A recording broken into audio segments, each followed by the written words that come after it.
प्रथमतः आपणको रामनवमीर हार्दिक हार्दिक शुभेच्छा एवं शुभकामना। तो आज मु आपनको गोटे एमिति जगह को लेकिन जीवी जोटा कि आपण केबे देखि नथिबे, जोटा कि लुप्त भाव में महावीर क्षेत्र रही जंगल भितर। तो आमे समस्ते वर्तमान जाऊँ हनुमान मंदिर, जेहेतु आज रामनवमी तो हनुमान पूजा हम, रामकर पूजा हम। तो से हनुमान प्रिय कदली कांधीटे नहीं जाऊँचे, आउ मिठा पोड़ सबू पसंदीदा जिनस नहीं जाऊँचे।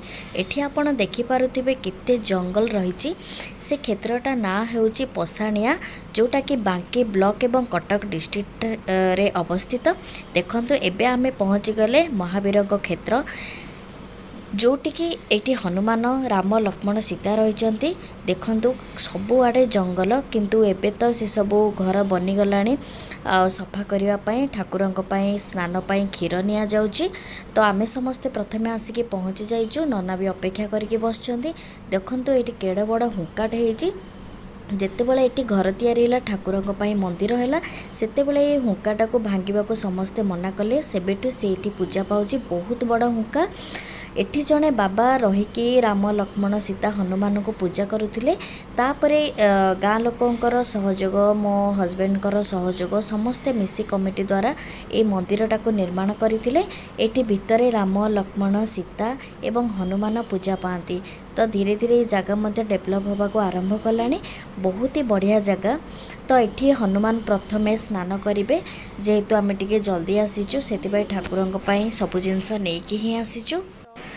भितरे हनुमानंकर स्नान चली, तापर पणा लगी भोग हम। तो से आमे टिके बाहर अच्छु। तो यही जगह को थरे बुली आसतु। बहुत ही सुंदर जगह, जंगल भितरे जगह पसाणिया ग्राम रे यही मंदिर अवस्थित। आउ एठी आपण आसिकी थरे महावीरंकर दर्शन करंतु, देखिबे आपणक सबु मनस्कामना पूर्ण हो जिवो। भितरे जो महावीर अच्छा से बहुत बड़, तो हाथ भी पाइबनी।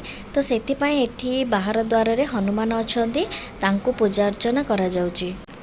ठाकुरंकर भोग एवं पणा तैयारी पाई आमे आनिथिबा कदली कांधी वर्तमान आमे कदली छड़ौचु, कारण ठाकुरंक पाखक भोग लागिबो एवं पणा तैयारी हबो। समस्ते भक्त माने पणा टिके टिके पाइबे। तो एबे भोजा स्टार्ट हो गलानी।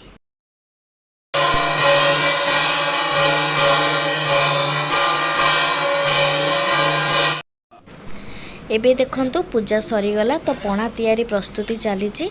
आगे बाबा पीबे, तापर आमे पीबू। एटी पणा तैयारी है कि बाहर को आसिलाने। जो माने पणा पीवा कथा एटी पणा दिया होची। पणा बहुत ही टेस्टी थिला। इत्ते जोरे खरारे समस्ते ग्लास 2 ग्लास पणा पीला परे पेट शांति हो गला।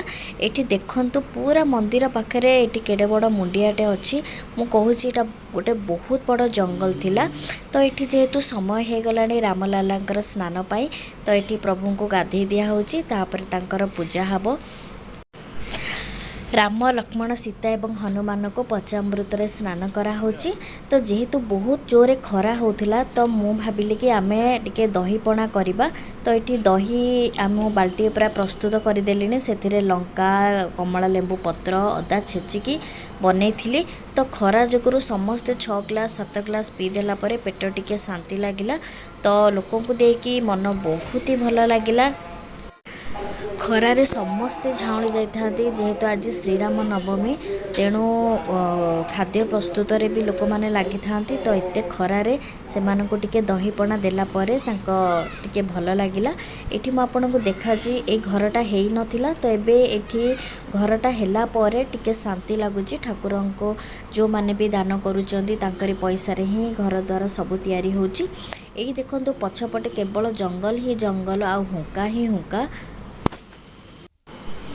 एबे प्रभुंकर पूजा अर्चना सरीगलानी। समस्ते आमे पुष्पांजलि देलु, ठाकुरं को दर्शन कलु। आउ ये होचंती भीतर हनुमान मंदिर, आ सेटा प्रभुंकर सिंहासन। तो आज रामनवमी रे समस्ते ठाकुरंकर दर्शन करंतु। एटा होची ठाकुरंकर रोषशाला।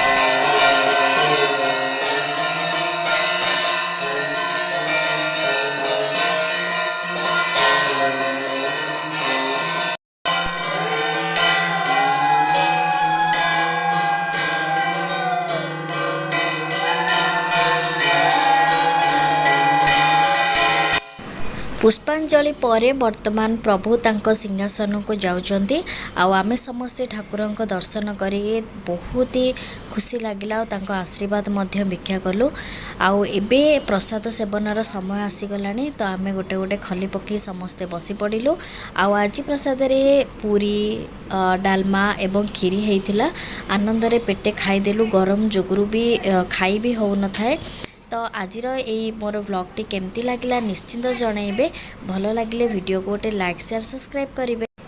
प्रभु श्रीराम एवं बजरंगबली समस्त मंगल करंतु। रहुछि नमस्कार।